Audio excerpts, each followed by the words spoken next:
Hey, hello everyone. Hi. I know, let me just apologize first because I know I look like a bum. I haven't shaved.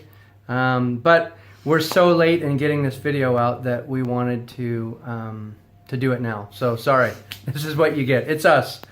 I want to talk about two things. Of course, we have our update and it talks about the things we've done.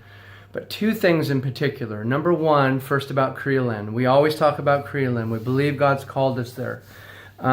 Tomorrow we will go and walk the city and pray and just begin to ask God where we will go. We believe He's called us to have a house there, for it to be a house of prayer, to carry His presence, and that from there this grassroots movement of awakening and revival will start.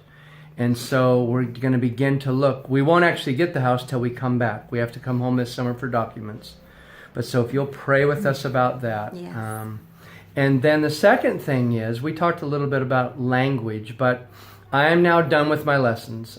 There were two more lessons that I could do, 2 levels, but we won't be here. And by the time they offer them again, I'll already been speaking Romanian publicly, and personally with people for over a year. So now I'm speaking in front of groups, with only in Romanian without a translator. And so one event that happened is we were out in the village. There was a friend that was on the maxi taxi on our way back in about a 40-minute drive, and he doesn't speak English. So I began to talk to him.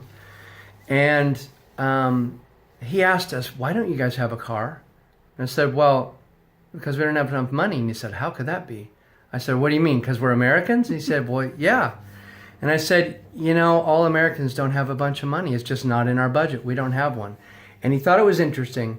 And so I just began to share what God has been doing with us and through us, how important it was to come here and be average Joes, I know what it's like. I was raised in a home with alcoholism, with drug addiction, which is so important to be able to say to them, I know what it's like to be raised like that. I know what it's like for your father to never be around. I know what it's like to grow up with abuse. And those are important things. So if we're sporting around in this awesome car, living in this awesome house, it doesn't work as well for our ministry. Now, there are other missionaries, it works better for them. They have the heads of state and people come to their apartment. They need that, but we don't. Anyhow, so I'm explaining to him, and I look and I realize that I have a captive audience, that everybody's listening. So I just figure, okay, I'm going to start sharing what God's doing in our lives and what He's doing in Moldova. And although I didn't share the gospel, I did it like secretly. I began to share who God is and what He's done in my life and all these things. And that really, I knew that there were some people that would think what I was saying was nonsense, but others, it's possible that they would pray and say, God, is what this guy's saying true? So anyhow, it was this awesome moment. Well, this guy gets off the marshutka or maxi taxi with us and says, hey, I'm a journalist, and your story really interested me. Can we do an interview? And so I said, yeah, you bet. And so long story short, we met, we did an interview, and the heading of the interview that's on a big online news source here is The Man Who's Praying for Moldova, from alcohol and drugs to faith in Jesus Christ. And he asked me, he served up fastballs for me. How did you stay clean and sober? How did you, all about my life? And he just gave me this easy questions to say that I believe that it's because of Jesus. It was hope in Him that gave me strength, and the hope of Moldova is Jesus Christ. So it was really this awesome moment. So anyhow, so now I will learn by continuing to speak, by just talking every time I can, and honestly, God has blessed me in that area.